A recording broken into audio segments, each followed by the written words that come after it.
Everyone. देखिए chi square test का mathematical calculation हमने प्रीवियस क्लास में बताया था आपको। आज हम काई स्क्वायर टेस्ट का कैसे यूज करते हैं और कहाँ कहाँ यूज करते हैं ये देखेंगे। जैसा कि आपको मालूम है कि काई स्क्वायर टेस्ट का सर्वप्रथम हेल्मट ने इसको दिया था और 1900 में बाद में कार्ल पियर्सन ने इसका विस्तार पूर्वक इस्तेमाल किया। काई स्क्वायर टेस्ट 3 तरीके से इसका यूज होता है कैलकुलेशन में, सांख्यिकी में। पहला, गुणों की स्वतंत्रता की जांच के लिए। पहला जो काई स्क्वायर टेस्ट हम करते हैं, टेस्ट ऑफ इंडिपेंडेंसी के लिए, मीन्स गुणों की स्वतंत्रता की जांच के लिए। दूसरा, test of goodness of fit के लिए, मीन्स अन्वयोजन की उत्तमता की जांच के लिए। और तीसरा, टेस्ट ऑफ होमोजेनिटी के लिए, मीन्स सजातीयता के लिए। ये 3 प्रकार से काई स्क्वायर का टेस्ट हम करते हैं। पहला, टेस्ट ऑफ इंडिपेंडेंसी। गुणों की स्वतंत्रता की जांच में हम ये देखते हैं कि 2 गुण आपस में स्वतंत्र हैं या नहीं, और इसका आधार वास्तविक आवृत्ति और प्रत्याशित आवृत्ति की तुलना करके अंतर के माध्यम से हम देखते हैं। जैसे किसी दवा का किसी बीमारी पे हमें चेक करना हो कि वो दवा उस बीमारी के लिए कारगर है कि नहीं, या पिता की बुद्धिमत्ता और पुत्रों की बुद्धिमत्ता के अंतर्गत कोई संबंध है कि नहीं, तो उसके लिए हम टेस्ट ऑफ इंडिपेंडेंसी का यूज करते हैं गुणों की स्वतंत्रता की जांच करने के लिए। दूसरा, test of goodness of fit. Test of goodness of fit में अन्वयोजन की उत्तमता की जांच की जाती है। इसके अंतर्गत देखिए दोनों में डिफरेंस क्या है कि यहाँ एक्चुअल फ्रीक्वेंसी और एक्सपेक्टेड फ्रीक्वेंसी लेते हैं, और यहाँ पे एक्चुअल फ्रीक्वेंसी और frequency on the basis of theoretical distribution, mean सैद्धांतिक आवृत्ति की फ्रीक्वेंसी को लेके उससे गुडनेस ऑफ फिट चेक किया जाता। इस प्रकार के क्वेश्चन में आपको दिया रहेगा कि किसी लाइब्रेरी में 6 दिन तक पुस्तकें जितनी निकली उसकी संख्या, और आपको गुडनेस ऑफ फिट ये चेक करना होगा कि क्या पुस्तकों की निकाले जाने वाली संख्या किसी दिन विशेष पर निर्भर है या नहीं। तीसरा, टेस्ट ऑफ होमोजेनिटी, सजातीयता के लिए। इसमें यह देखा जाता है कि जब भी जो समंक लिए गए हैं, जो कलेक्शन ऑफ डाटा है, वो एक ही यूनिवर्स के हैं या अलग अलग के।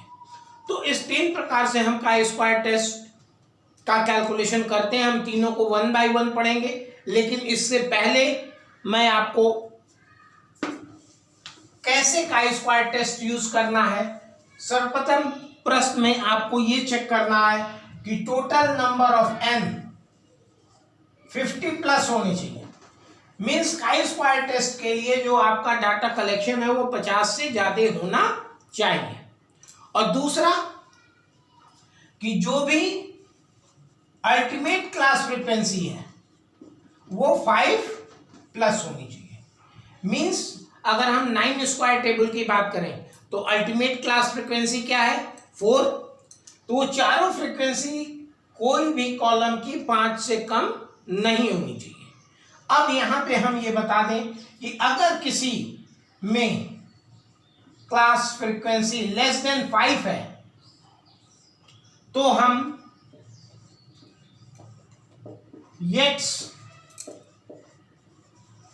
करेक्शन, मीन्स येट ने अपना एक कॉन्सेप्ट दिया था 1934 में कि अगर काई स्क्वायर टेस्ट का कैलकुलेशन करते समय आपको किसी भी अल्टीमेट क्लास फ्रीक्वेंसी की फ्रीक्वेंसी 5 से कम हो तो आप येट्स करेक्शन करेंगे। येट्स करेक्शन कैसे करेंगे, इसका एक एग्जांपल हम आपको बता रहे हैं कि सपोज दैट ये 9 स्क्वायर टेबल है और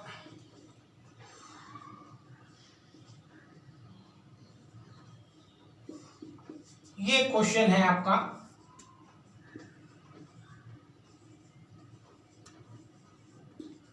तो ये क्वेश्चन सॉल्व करने के लिए देखिए, जैसा कि आपको मालूम है कि अल्टीमेट क्लास फ्रीक्वेंसी ये है,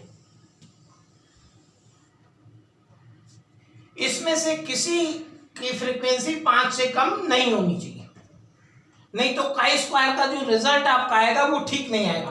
तो इसके लिए आपको मालूम है कि लेस देन 5 हो तो आप क्या करेंगे, येट्स करेक्शन करेंगे। अब इस क्वेश्चन में आपको येट्स करेक्शन करना पड़ेगा।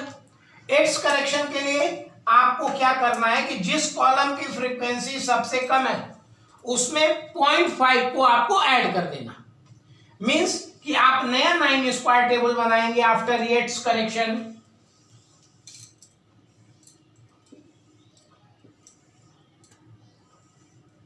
और बाकी सारी चीजें आपकी एज इट इज रहेंगी। फ्रीक्वेंसी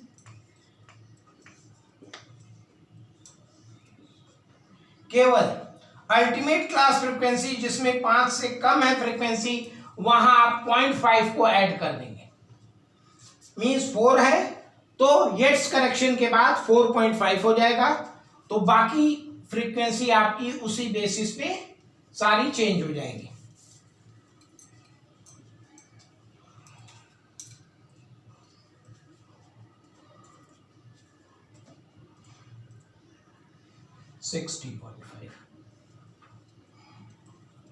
अब ये येट्स करेक्शन करके आप अपना सॉल्यूशन कर सकते हैं। ठीक है, तो आज हमने क्या देखा कि काई स्क्वायर का टेस्ट 3 जगह किया जाता, टेस्ट ऑफ इंडिपेंडेंसी के लिए, test of goodness of fit के लिए और टेस्ट ऑफ होमोजेनिटी के लिए। और क्वेश्चन को सॉल्व करते समय एन आपको ध्यान रखना है कि 50 से प्लस होना चाहिए और अल्टीमेट क्लास फ्रीक्वेंसी 5 से अधिक होनी चाहिए। 5 या 5 से कम है तो आप येट्स करेक्शन का यूज करेंगे जो मैंने आपको यहां बताया। ठीक है, थैंक यू।